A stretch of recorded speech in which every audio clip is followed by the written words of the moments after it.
Donc nous allons commencer donc notre dernière table ronde du salon sur le stand de la métropole. Donc une table ronde qui va parler de renouvellement des emprises industrielles avec 5 invités tout à fait qualifiés pour venir nous en parler. L'enjeu du renouvellement des emprises industrielles historiques est aujourd'hui toujours plus renforcé avec la fin de l'artificialisation des terres et de l'étalement urbain qui s'annonce pour les années à venir. Si on veut pouvoir continuer à accueillir des activités industrielles sur le territoire, on a vraiment un très fort enjeu à réussir ce renouvellement des grandes emprises industrielles historiques pour accueillir demain de nouveaux projets.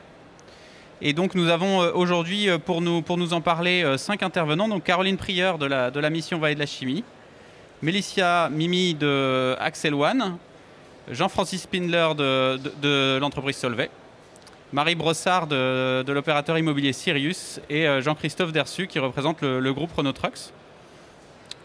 Et donc nous allons pouvoir voir à travers cette table ronde que le renouvellement de ces emprises industrielles, il ne va pas sans difficulté et qu'il impose de trouver de nouvelles alliances quelque part, de nouvelles coordinations d'intérêts pour réussir ces projets, là où peut-être avant c'était plus facile d'aménager du terrain agricole. Mais c'est un défi que nous allons arriver à relever sur le territoire et que nous relevons déjà avec tous ces acteurs de qualité. Alors Caroline, si tu peux te présenter un petit peu plus et présenter la Vallée de la Chimie, qui réunit à la fois des grands leaders internationaux de la filière et puis aussi depuis quelques années de plus en plus de jeunes pépites et de jeunes entreprises qui émergent dans le domaine. Oui, merci. Du coup, je suis Caroline Prieur. Moi, je suis chef de projet industrie à la mission Vallée de la Chimie. Donc, une mission en fait qui a été créée en 2014, dédiée en fait au projet de développement du territoire de la Vallée de la Chimie.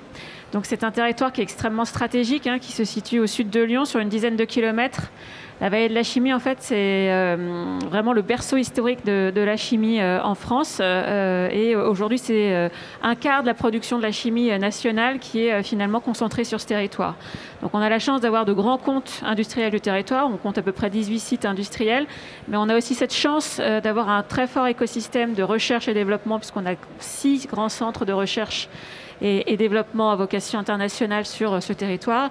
Et effectivement, comme l'a dit Hugo, grâce aussi à l'intervention de la collectivité, de la métropole de Lyon, avec notamment le dispositif Appel des 30, on a pu aussi implanter finalement et développer des plus petites entreprises très orientées sur l'innovation des filières chimie verte, énergie renouvelable et environnement.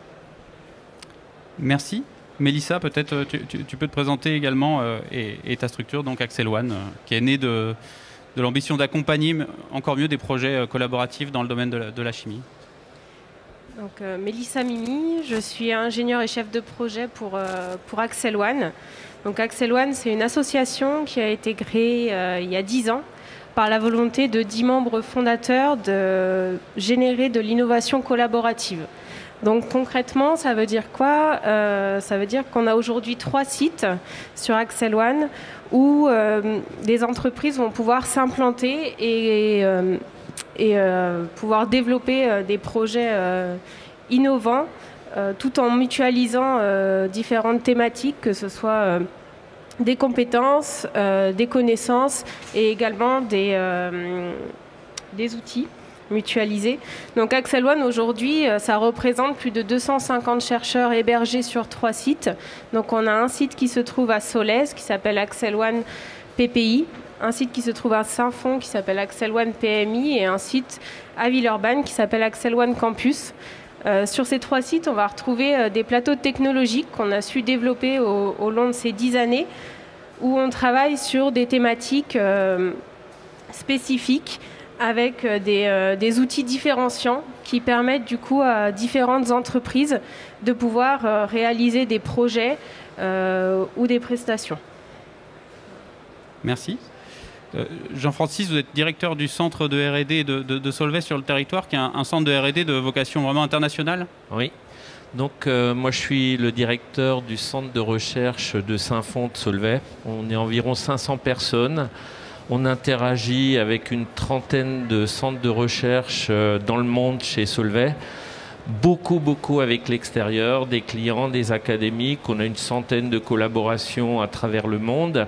Et on a la chance d'héberger une plateforme Axel One chez nous Et d'ailleurs, quand on revient en arrière, une dizaine d'années, Accelera a décidé de lancer cette initiative qui marche et qui est une vraie réussite. Et j'étais le premier président de cette association. Et je m'en rappelle bien, ça montre que prendre ce type d'initiative, c'est absolument déterminant sur l'avenir et ça apporte une valeur extrême pour nous aujourd'hui encore. Voilà. Merci. Marie, tu représentes l'opérateur immobilier Sirius, un opérateur familial et qui se concentre vraiment sur l'accompagnement des entreprises industrielles et productives au sens large. Tout à fait. Donc, Marie Brossard, je suis directrice Rhône-Alpes de Sirius. Sirius est un investisseur développeur spécialisé en locaux d'activité. Depuis une trentaine d'années maintenant, on a développé près d'1 million de mètres carrés. C'est un opérateur qui cible son développement sur les secteurs denses et périurbains. Donc on intervient sur l'Île-de-France, sur la région lilloise et la périphérie lyonnaise, dont je m'occupe. Notre patrimoine aujourd'hui représente à peu près 400 000 mètres carrés, soit 250 locataires. Et comme tu l'évoquais, notre spécialité, c'est les locaux d'activité. Et donc sur 250 locataires, on a la chance d'accueillir des entreprises très diverses, puisque les locaux d'activité, c'est énormément de métiers. On le voit bien aujourd'hui sur le salon. Et donc, depuis une quinzaine d'années, et notamment, notre matière première, c'est le travail des friches industrielles. Merci. Donc en plein dans la cible. Tout à fait. Et Jean-Christophe, pour terminer, donc on ne présente plus Renault Trucks sur le territoire avec sa très très longue histoire. Mais donc un des premiers employeurs, si ce n'est le premier employeur privé du territoire, et puis un grand propriétaire foncier aussi sur les communes de Saint-Priest et de Vénissieux. Oui, donc Jean-Christophe Dersu, bonjour à tous. Moi, je représente ici la direction immobilière du groupe Volvo qui gère l'ensemble de l'immobilier du groupe Volvo dans le monde. Pourquoi le groupe Volvo? Parce que Renault Trucks aujourd'hui a comme maison mère le groupe suédois AB Volvo. Donc nous gérons évidemment l'immobilier que Renault Trucks a sur son site de Lyon, mais d'autres sites en France pour la marque Renault Trucks ou d'autres marques du groupe. Renault Trucks, c'est le constructeur français de véhicules industriels, le seul qui reste. Entreprise historique du territoire de Lyon et de la métropole. L'origine, c'est Marius Berlier, il y a un siècle. Aujourd'hui, nous avons sur notre site, qui est à cheval sur Vénissieux et Saint-Priest, des activités industrielles d'emboutissage et d'assemblage moteur. Et nous avons aussi, sur la partie plus à Saint-Priest, le siège mondial de Renault Trucks et un centre de recherche et développement pour préparer nos gammes futures et les moteurs futurs. C'est un des premiers centres de recherche et développement en France, je crois parmi les 10 premiers. On a environ, avec les fonctions achats associées, 1200 ou 1300 personnes sur ce centre de recherche, en ingénieurs et techniciens de recherche. Donc un centre de recherche majeur. Et effectivement, Renault Trucks, par son histoire, est un grand propriétaire foncier, ou était un grand propriétaire foncier sur le territoire de la métropole, qui a possédé jusqu'à 350 hectares de terrain. Et au fil des années, il a fallu optimiser tout ça. Et on s'est donc retrouvé au cœur du sujet, c'est-à-dire comment on donne une deuxième vie à tous ces terrains dont Renault Trucks n'a plus l'utilité. Merci. Et je rappelle que, pour préciser, que le site de Renault Trucks sur Lyon, c'est environ 4000 salariés, plus environ 1 millier de prestataires, intérimaires, consultants. Donc c'est un site qui représente à peu près 5000 emplois sur Lyon. Merci. On va commencer cette table ronde peut-être en donnant l'occasion à nos porteurs de projets de présenter vraiment les projets qu'ils portent. Et donc je vais donner la parole à Mélissa pour nous parler du projet donc, spécifique d'XLDev qui fait partie donc, globalement de la dynamique des ateliers de la Cleantech. Alors, XLDev est un projet qui a été initié en 2020. La participation d'Axel One sur ce projet, c'est qu'on a souhaité en devenir l'exploitant.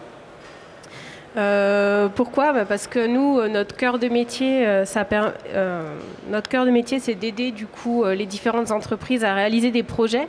Et on s'est rendu compte au fil des années que ces différentes sociétés n'arrivaient pas à aller jusqu'au bout de leurs projets et à implanter des démonstrateurs. Parce que nous, les locaux qu'on loue aujourd'hui, c'est essentiellement à l'échelle du laboratoire.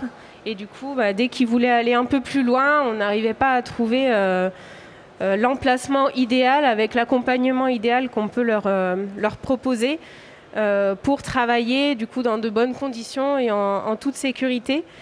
Donc c'est pour ça qu'on a vivement participé à cet appel à manifestation d'intérêt et qu'on a été sélectionné pour devenir les exploitants d'XLDev. Donc le principe de ce projet, c'est de mettre à disposition du coup des ateliers de prototypage et de démonstration pour que des PME puissent commencer leurs premières étapes d'industrialisation et commencer à faire de la petite production et à développer leur démonstrateur. Donc ce projet, il fait partie des domaines de la clean tech. Donc c'est-à-dire que les entreprises qui vont être hébergées sur ces ateliers travaillent dans le domaine de la chimie verte, des énergies renouvelables et de l'environnement. Voilà, cette offre immobilière du coup se situera sur le centre de recherche du groupe Solvay Saint-Fond, donc à proximité de notre site déjà existant et à proximité du coup direct du centre de recherche. Et avant de passer la parole à Jean-Francis, peut-être Caroline, tu peux aussi nous rappeler dans quelle dynamique, alors ça a été un peu esquissé par Mélissa, dans quelle dynamique globale de parcours de l'entreprise ce projet peut s'inscrire? Oui, effectivement, en fait, ce projet il s'inscrit en fait dans la suite logique du dispositif Appel des 30 qu'on avait créé en 2014, 2016, 2018. En fait, schématiquement, dans la vallée de la chimie, il y avait deux offres immobilières. Il y avait vraiment l'offre Axel One, justement, pour des entreprises vraiment qui démarrent, mais finalement avec des espaces assez réduits disponibles, notamment sur la partie atelier. Et puis, on avait, avec l'Appel des 30, des grandes friches industrielles de 3, 9, 10 hectares que l'on pouvait valoriser pour des activités chimie, énergie, environnement. Mais finalement, on n'avait pas la capacité de répondre à des besoins immobiliers d'entreprise de taille intermédiaire. Et donc, c'est en fait la volonté côté métropole de Lyon, finalement, de proposer cette offre et vraiment de développer la logique de parcours immobilier d'entreprise. Mais aussi, donc, il y a cette logique de parcours immobilier, donc en proposant une offre qui soit une offre intermédiaire en termes de taille, mais aussi, on souhaitait promouvoir la synergie industrielle en finalement proposant une offre qui puisse bénéficier des fonctions support, des fonctions de recherche. Et donc, c'est pour ça qu'en fait, on s'est orienté assez naturellement vers Solvay, et notamment vers le centre de recherche de Solvay. Merci. Et donc, plus largement, on l'a bien rappelé, on est accueilli au sein du centre de R&D de Solvay. Plus largement, comment ce projet participe finalement à une dynamique d'ouverture du site de Solvay vers les partenaires extérieurs? Tout d'abord, moi je voudrais dire c'est lié à l'interaction des différentes entités entre elles-mêmes. Le Grand Lyon, Axel One, on voit qu'au-delà des entreprises, il y a des connexions qui se font et qui apportent de la valeur. Alors, on héberge déjà un site Axel One, donc on était intéressé par l'Open Innovation depuis assez longtemps. Entre-temps, on a ouvert, avec l'aide d'Axel One, des capacités propres de l'entreprise très spécialisées à travers un projet AdChem4. On ouvre nos propres pilotes à d'autres entreprises, à des PME, à des startups, etc. Et ça permet de dynamiser un peu l'écosystème d'innovation avec l'aide des grands groupes.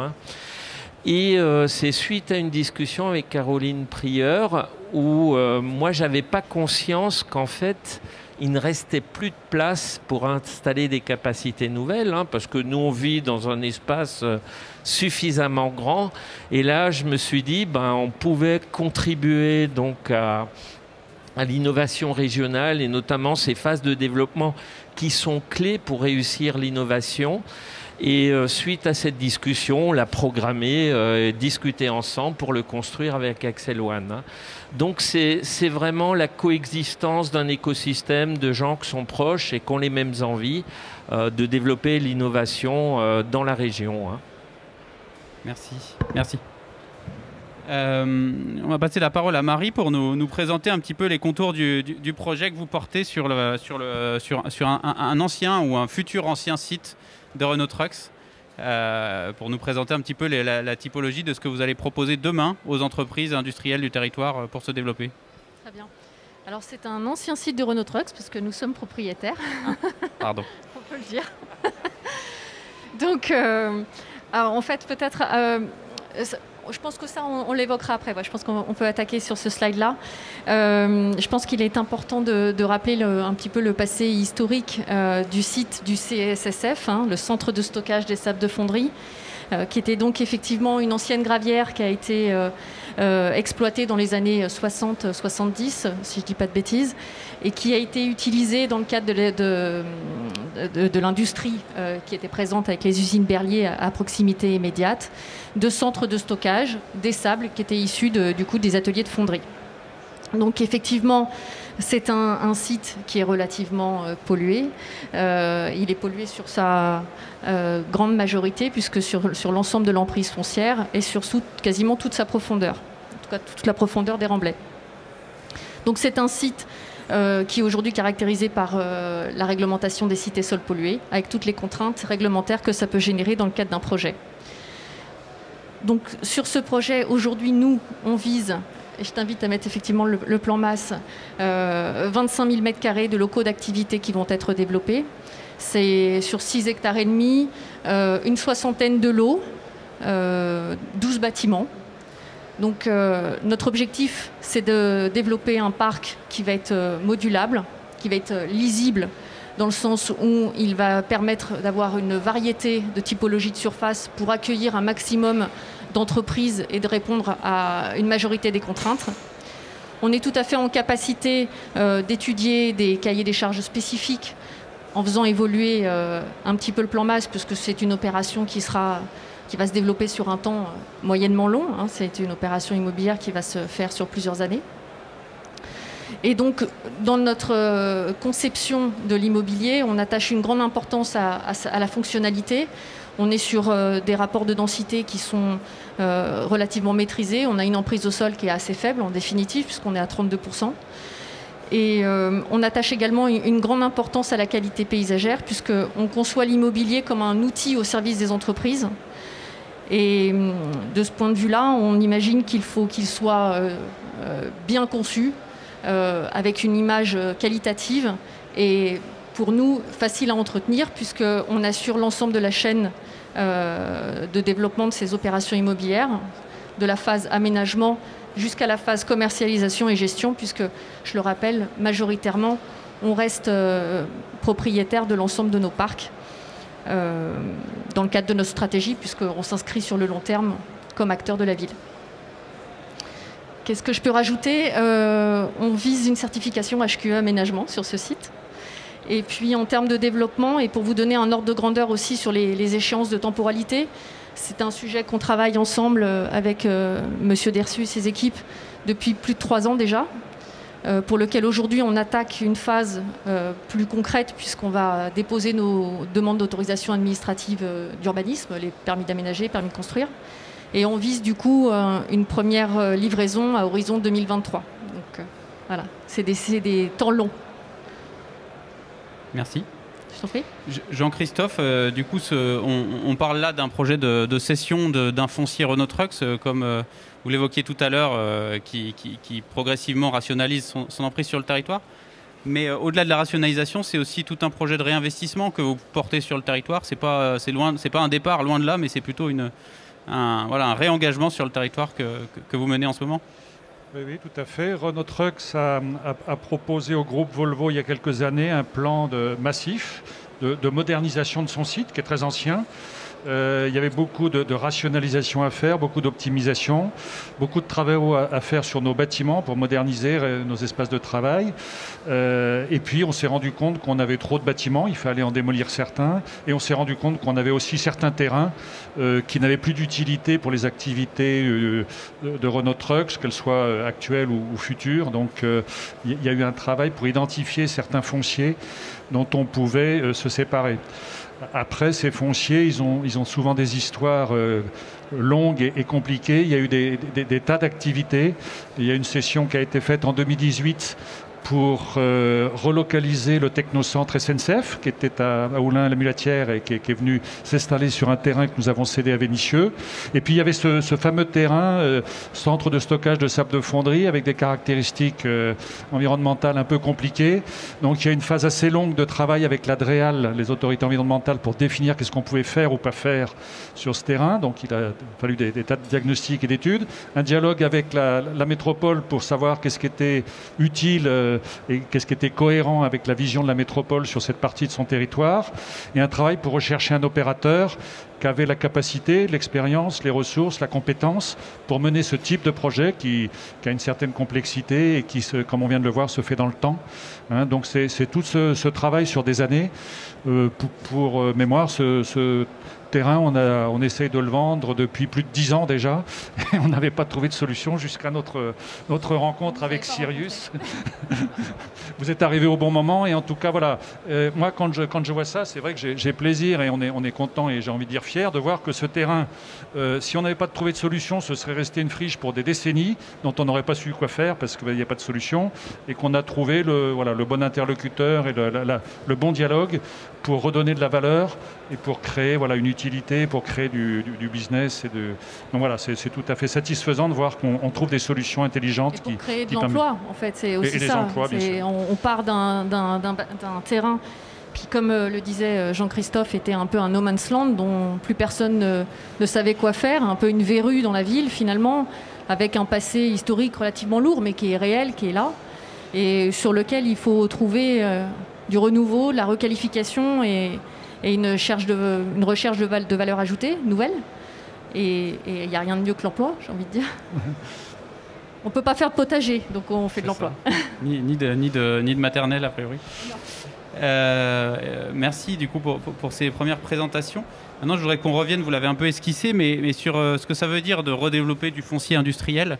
Et avec toutes les complexités que ça peut avoir, on l'évoquait tout à l'heure, on n'est pas sur l'aménagement d'une grande plaine agricole, mais on est sur des sites qui peuvent être pollués, on est sur des sites qui sont parfois construits, on est sur des sites qui ont eu une valeur financière aussi, on est sur des montages qui sont complexes à trouver, des arrangements entre différents types d'acteurs qui peuvent être difficiles à négocier.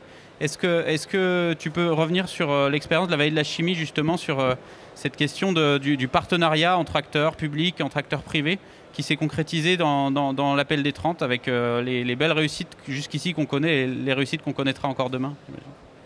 Oui, tout à fait. Effectivement, l'appel des 30, c'est un dispositif qui a vraiment été partenarial, puisque finalement, c'était la collectivité qui aidait des industriels sur des fonciers privés, finalement, à accueillir de nouvelles activités. Faut savoir qu'on a pas mal de friches industrielles sur le territoire de la Vallée de la Chimie. On a aussi beaucoup de sites contraints par le plan de prévention des risques technologiques. Donc on est doublement punis, on va dire. En tout cas, on avait pas mal de contraintes à gérer. Et c'est vrai que le dispositif Appel des 30 a permis vraiment de tisser une relation de confiance et des partenariats pour justement identifier les fonciers disponibles et permettre finalement à des porteurs de projets de s'implanter, avec toujours cette logique finalement, d'ailleurs autorisée par le PPRT, de mutualiser des services et des utilités. Donc on est bien dans la logique vraiment de mutualisation et logique de plateforme en fait industrielle. On peut citer aussi un autre projet dans ce cadre-là et qui concerne aussi Solvay, puisqu'on est sur un site historique de Solvay. Oui, c'est celui de Symbio qui a déjà été bien mis en lumière sur le salon. Tout à fait. Donc effectivement, Symbio, mais comme d'autres projets finalement, sont finalement issus du dispositif Appel des 30. En tout cas, ont permis de faire connaître la Vallée de la Chimie. Effectivement, donc Symbio, qui est venu ici à plusieurs reprises sur le salon, va implanter donc mi-2023 une très grosse usine de production de piles à combustible hydrogène avec un centre de formation, son centre de recherche et son futur siège social sur une ancienne friche de Solvay, puisqu'en fait Symbio va s'implanter sur une partie de la friche Solvay à Saint-Fond. Voilà. Donc ici, sachant qu'aussi le projet Symbio va aussi maintenir en fait des bâtiments existants et rénover ces bâtiments, pour en faire un futur siège social. Donc on a aussi cette volonté aussi de garder le patrimoine historique industriel du territoire et de le valoriser. Voilà, on ne fait pas que des opérations de démolition, on essaye aussi de maintenir un certain patrimoine sur le territoire et de maintenir vraiment cette histoire industrielle dont on est assez fier, notamment à Saint-Fond. Voilà. Merci. Pour revenir sur le projet XLDev en tant que tel, il y a quelque chose qui représente bien justement la complexité de ces projets et la nécessité de trouver des alliances entre plusieurs types d'acteurs. C'est le montage très particulier que vous avez trouvé, puisque Solvay ne se défait pas complètement de ce site. On a un opérateur qui n'est pas présent aujourd'hui mais qui va venir intervenir. On a Axel One qui demain pourra fournir les services aux entreprises et les accompagner dans leur développement. Est-ce que vous pouvez nous en dire un peu plus là-dessus ? Je sais pas laquelle de vous peut-être la plus à l'aise. Je peux démarrer et puis Mélissa, tu compléteras. Mais effectivement, là, on est vraiment sur aussi une logique partenariale puisque finalement, c'est sur le foncier Solvay que se développera cette nouvelle offre. Donc clairement, on devra passer un contrat de location de foncier donc à travers un bail amphithéotique sûrement auprès du centre de recherche de Solvay. Axel One l'a précisé, donc il sera futur exploitant. Il sera le futur exploitant, je vais y arriver, de l'offre XLDev. Et puis clairement, on travaille aujourd'hui avec la Banque des Territoires, mais aussi avec la CERL en tant que co-investisseur de ce futur projet. Sachant qu'on n'a pas pris le temps d'expliquer, mais finalement, ce projet, c'est quoi plus précisément, hein? C'est vraiment 4000 m² de bâtiments, comprenant à la fois des ateliers et des bureaux. Et donc la logique, hein, c'est vraiment que notre coacteur, donc la CERL, puisse lancer donc une consultation pour identifier un constructeur et que cette opération soit, on va dire, cofinancée Métropole de Lyon, la CERL et la Banque des Territoires. Et du coup, sans un montage de ce type partenarial, Axel One n'aurait pas pu finalement seul porter un projet comme celui-là ? Non, la vocation d'Axel One, donc on est vraiment une association nous, à but non lucratif. Hein. Donc notre objectif, c'est en fin d'année d'avoir des comptes à zéro. Donc dès qu'on gagne un peu d'argent par rapport à l'hébergement, à la prestation qu'on peut réaliser, c'est tout de suite réinvesti dans des locaux, dans du mobilier ou dans des projets et du coup on a vraiment besoin de ce support financier pour pouvoir démarrer une exploitation de bâtiment sur les 4 premières années on n'aurait pas l'autonomie financière de pouvoir endurer un tel projet et du coup l'accompagnement de la métropole est essentiel pour nous au niveau des subventions qu'elle peut nous fournir pour pouvoir réaliser ces projets et avoir un bâtiment qui soit exploitable et où les personnes du coup peuvent travailler ensemble en toute sécurité. Merci. Jean-Christophe, pour revenir sur la dimension que vous évoquiez tout à l'heure, qui là aussi apporte de la difficulté pour parvenir à mener à bien ces projets sur cette question de la pollution, notamment du site. Vous l'avez déjà beaucoup évoqué. J'avais envie de dire, le site, il était imaginé comme perdu pour la cause, peut-être presque pour l'industrie depuis le temps qu'il végétait. En effet, vous avez dû passer par un certain nombre d'étapes avant d'arriver à lancer réellement le projet avec Sirius. Oui, alors comme on l'a évoqué, c'est des opérations qui prennent du temps. Il a fallu passer par une phase de diagnostic environnemental très approfondie pour savoir qu'est-ce qui était possible ou pas possible. Donc là, c'est la notion de dialogue avec l'Adréal pour bien qualifier le terrain et savoir ce qui était possible. Il y a, et Hugo, vous êtes bien placé pour le savoir, un dialogue permanent, récurrent avec la métropole pour savoir qu'est-ce qui était souhaitable de faire sur ce terrain en fonction de l'urbanisme applicable et quelles étaient les attentes de la métropole. Donc là, encore une fois, je dirais dialogue et concertation sur un temps assez long. Et après, la recherche d'un acquéreur, encore une fois, qui avait la capacité à mener ce type d'opération. Et comme Marie l'a signalé, ça prend du temps de trouver les accords et de régler tous les sujets. Donc je dirais, pour résumer, c'est vraiment dialogue et concertation sur un temps long qui permet de mener ce type d'opérations qui sont complexes. On apprend à travailler ensemble, la confiance se construit et on trouve des solutions. Oui. Marie, vous aviez l'expérience, vous, déjà, de projets de ce type-là Alors, effectivement, nous, on a cette chance, entre guillemets, de travailler sur des territoires aussi depuis maintenant longtemps, et notamment en Île-de-France, on a eu depuis plus de 15 ans l'opportunité de travailler sur ce type de friche. On a une grosse opération notamment à Villeneuve-la-Garenne, une quinzaine d'hectares, où on a bâti aujourd'hui plus de 55 000 m². En réalisant l'ensemble des phases, que ce soit partie des pollutions, aménagement, construction. Et puis comme je l'expliquais tout à l'heure, notre positionnement d'acteur long terme fait que, en restant propriétaire, on suit nos clients, on voit leurs évolutions et on assure la commercialisation et la gestion. Donc on pense maîtriser relativement bien notre projet.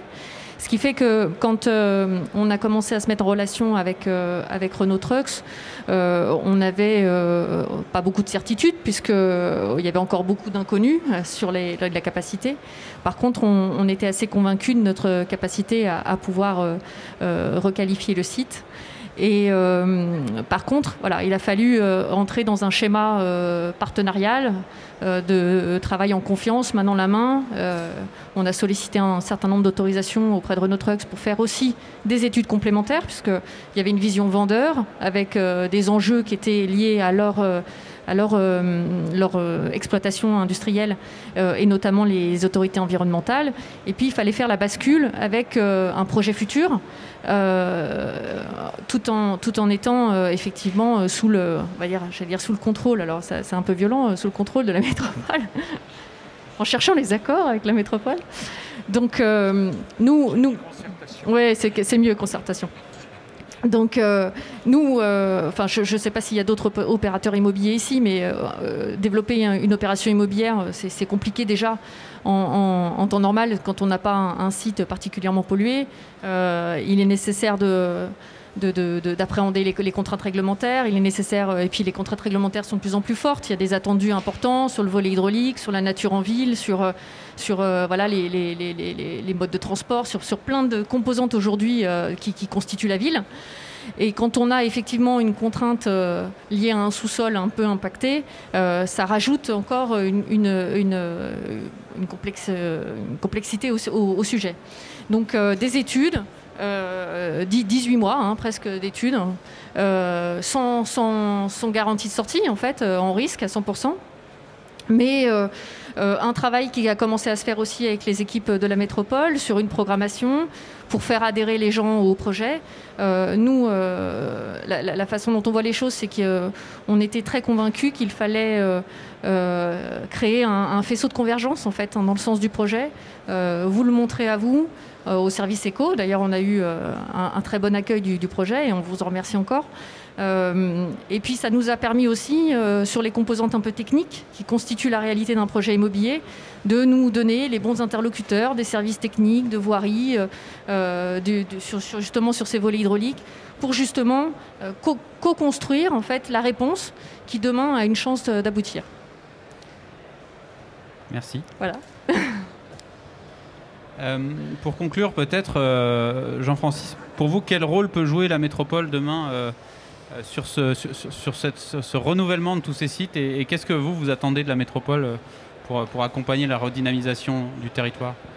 Moi, je dirais le rôle peut être très large, d'aller vraiment de grandes ambitions. Je pense que l'industrie fait face à un renouveau climatique des ressources. Ça passe par la recherche, l'innovation, l'excellence. Et le fait de faire des opérations comme ça, c'est pas que des opérations financières. On se renforce les uns les autres. Et quand vous regardez les défis je dirais des ressources, par exemple, personne n'est assez grand pour arriver à réussir tout seul. Donc la qualité des assemblages, des partenaires qu'on arrive à attirer dans un territoire est clé. Les équipements sont clés. La qualité de vie, on peut aller assez loin. Et je pense appliquer une volonté politique, investir là-dedans, ça permet de développer le territoire en adressant ces grandes thématiques. Et si je reviens pour la recherche, elle est puissante si on s'assemble. Et il faut oublier un peu la notion de compétition entre groupes. Ça, c'est une notion du passé. Il y a beaucoup de valeur à collaborer quand on peut avec les autres. C'est générateur de valeur pour l'ensemble, je dirais, d'un ensemble d'acteurs. Et c'est comme ça qu'on arrivera à développer le territoire, de trouver des solutions nouvelles. Quand on regarde le coût de nos équipements, si on veut être très bon, par exemple, accueillir les petites entreprises, on en connaît déjà, comme Pili, il faut offrir le meilleur, c'est-à-dire un savoir-faire à très haut niveau. Et pour ça, il faut de la taille critique. Donc, vous voyez, c'est toute une démarche. Et pour une vision, quand même, c'est de révolutionner la chimie. La chimie, elle est la base, par exemple, de plein d'industries, hein, du transport, etc. C'est comme ça qu'on y arrivera avec une somme d'acteurs. Donc il faut beaucoup de confiance et moi je salue le travail fait par la métropole. Je me souviens d'Axel One, hein, le projet a failli capoter et qu'est-ce qu'il a fait qu'il a réussi il y a 10 ans? Sa métropole. Et parce qu'elle a eu confiance dans les acteurs, elle a mis les quelques millions d'euros qui manquaient. Voilà, c'est ça qui fait la différence. Merci. Et dernier mot peut-être pour toi Marie, est-ce que demain vous seriez prêt à vous relancer sur un projet comme celui-là sur le territoire? Absolument. Est-ce que la métropole vous a accompagné dans cette dimension-là? Oui, oui, tout à fait. Avec Renault Trucks peut-être? Absolument, mais venez. Non, nous aujourd'hui effectivement, on a une volonté de positionnement de toute façon sur la métropole. On a un développement en région qui a démarré il y a à peu près 5 ans par Sirius. On travaille sur des territoires, et je le disais tout à l'heure, sur un territoire qui se veut dense et périurbain et qui se veut également concentré, parce que justement cette logique d'accompagnement de l'entreprise, c'est aussi de pouvoir l'accompagner dans ses propres développements. Et comme l'immobilier reste selon nous un outil pour l'entreprise, il faut qu'on puisse leur apporter un certain nombre de solutions. Donc d'autres sites à d'autres endroits, avec grand plaisir. Je ne pense pas qu'un opérateur immobilier vous dirait non. Hein. C'est ça. Encore faut-il qu'il soit capable d'assumer cette complexité de projet. Oui, merci clair. En tout cas pour vos témoignages. Je pense que ça conclut bien la table ronde sur cet enjeu vraiment de se mettre tous autour de la table pour arriver à mener ces projets et à relever le défi du renouveau industriel du territoire. Tout à fait. Voilà. Et d'ailleurs, c'est vrai, quand on entend l'ensemble des discours, on retrouve cette notion de partenariat, de travail en collaboration. Chacun expose ses problématiques, ses enjeux, et l'idée étant d'avancer dans une même ligne en fait. Hein. Et sur l'ensemble des sujets, on le retrouve bien ici. Merci beaucoup à vous 5. Merci pour l'invitation. Merci à vous.